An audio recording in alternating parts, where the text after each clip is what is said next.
三大家族定然也知道这一点。迅猛之人必定会赶来支援，我石家也损失了。如此甚好，各位，表面上继续围攻天剑峰。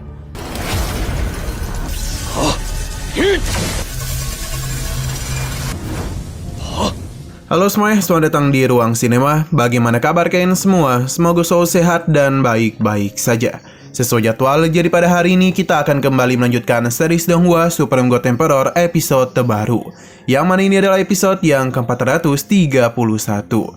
Bagi yang mau bergabung dengan series ini, kita sudah sediakan playlistnya. Jadi kalian bisa dengan mudah mencari di mana episode awal dari series ini. Sebelum kita mulai episode terbarunya, kita akan melihat dulu apa saja yang telah terjadi pada episode sebelumnya. Tepatnya pada episode 430. Di minggu kemarin, Abang Muyun sedang melakukan perbaikan pada formasi pertahanan Gunung Tianjian. Tidak tanggung-tanggung, Muyun mengganti formasi pedang yang sudah rusak dan formasi pedang baru miliknya. Di saat formasi terakhir sudah hancur, 3 keluarga besar pun kembali dikejutkan dan formasi baru yang secara tiba-tiba saja muncul. Ini semua tentu adalah perbuatan dari Abang Muyun. Selain memperbaiki formasi ini, Muyun juga berencana untuk memperkuat formasi.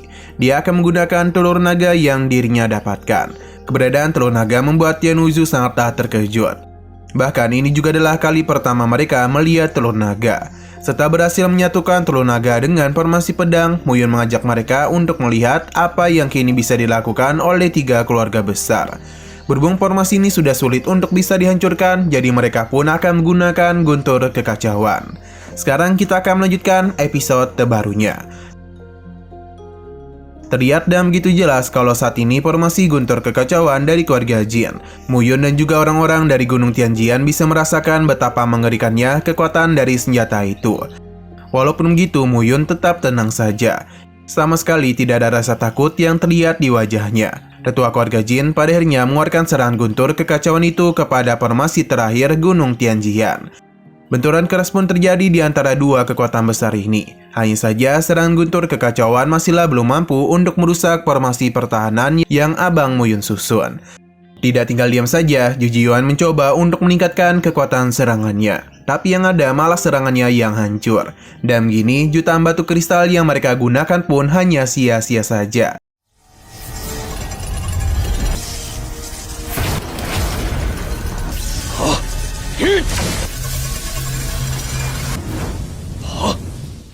Sadar formasi ini terlalu kuat, para tetua pun ingin mundur. Akan tetapi, Abang Muyun sepertinya tidak akan pernah membiarkan hal itu terjadi. Dan kekuatan yang digunakan oleh telur naga telah menciptakan ledakan kekuatan yang besar. Dan ini bisa saja menghabisi orang-orang tersebut.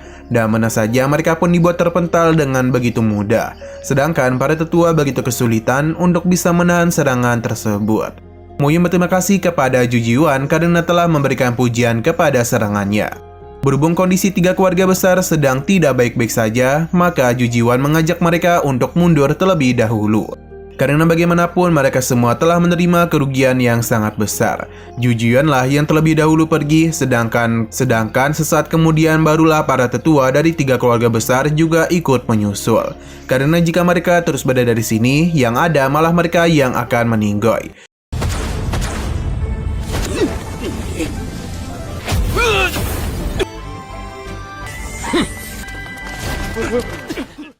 Dan begitu ketakutan, orang-orang ini pun pergi dari hadapan Muyun. Bahkan para tetuanya berlari lebih cepat dari para bawahannya. Muyun hanya melihat semua itu, yang sepertinya ia tidak akan menyerang mereka lagi. Tianwuzu penasaran kondisi dari Muyun, yang tentu ia ini baik-baik saja. Yixian mengajak Muyun untuk melakukan serangan balasan pada malam hari. Karena dan gitulah mereka bisa memusnahkan 3 keluarga besar. Namun sepertinya Muyun tidak akan melakukan hal ini dulu. Apalagi orang-orang dari aliansi darah akan segera datang. Jadi kemungkinan 3 keluarga besar sudah mengetahui hal itu. Dengan kelicikan mereka, mungkin beberapa jebakan akan dibuat. Maka karena itulah jika melakukan penyerangan pada malam hari, hanya akan membuat mereka masuk ke dalam jebakan musuh. Jika anggota aliansi darah sudah tiba, maka itulah waktu yang tepat bagi mereka melakukan serangan balasan. 三大家族定然也知道这一点。Pada malam harinya kita dibawa ke perkemahan dari para tetua 3 keluarga besar. Sudah jelas amarah sedang menyelimuti mereka. Karena tidak ada satupun dari mereka yang mengira kalau Mu Yun itu bisa memperbaiki formasi pelindung puncak Gunung Tianjian dalam waktu yang begitu singkat. Bahkan serangan pamungkas mereka bisa dipatahkan dengan mudah oleh formasi pelindung. Akibat serangan tiba-tiba itu jugalah keluarga Lin menderita begitu banyak korban yang berada di ranah penguasa alam peri bulu. Tidak hanya keluarga Lin, keluarga Si juga mengalami hal yang sama. Bahkan beberapa kepala keluarga cabang harus meninggoy. Mereka pun dibuat kebingungan bagaimana cara mereka untuk bisa menghancurkan formasi pertahanan. Karena hanya dengan gitulah mereka baru bisa mendapatkan harta karun di puncak Tianjian. Zhu Jiyuan mencoba untuk menenangkan mereka. Dia meyakini kalau Mu Yun bukanlah memperbaiki formasi pertahanan, melainkan langsung menggantinya. Karena jika tidak, guntur kekacauan keluarga Jin pasti tidak mudah menghancurkan semua itu. Para tetua seharusnya sudah sadar akan hal ini. Selain itu, jika mereka terus berlama-lama di sini, maka orang-orang dari aliansi darah akan datang untuk membantu Mu Yun. Zhu Jiyuan memiliki rencana agar bisa melakukan pergerakan di sekitaran Gunung Tianjian. Karena begitulah mereka bisa menghabisi anggota aliansi darah sebelum mereka berkumpul bersama Mu Yun. Para tetua setuju dengan usulan tersebut, dan begitulah mereka bisa mengepung puncak Tianjian tanpa mendapatkan masalah dari anggota aliansi darah yang baru saja berdatangan.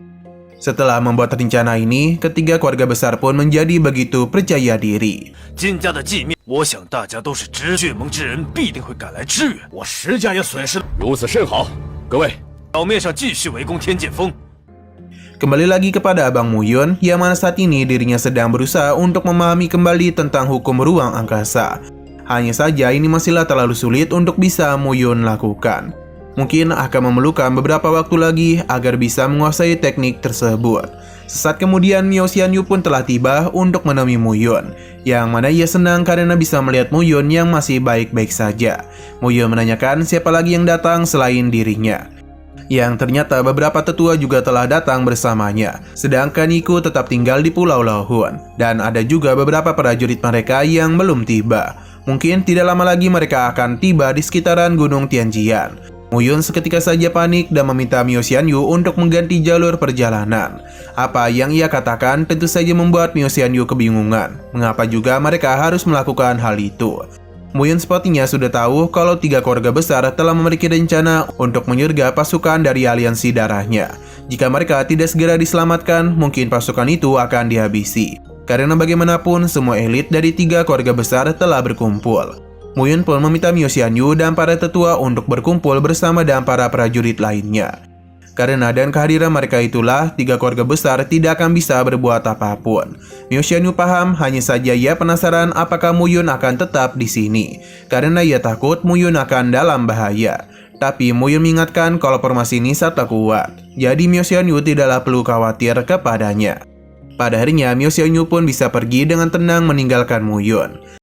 护风大阵，他们根本破不开的。明白了，不过云大哥， 三大家族此次精英进出， 三个老头儿根本不可能发现我的踪迹。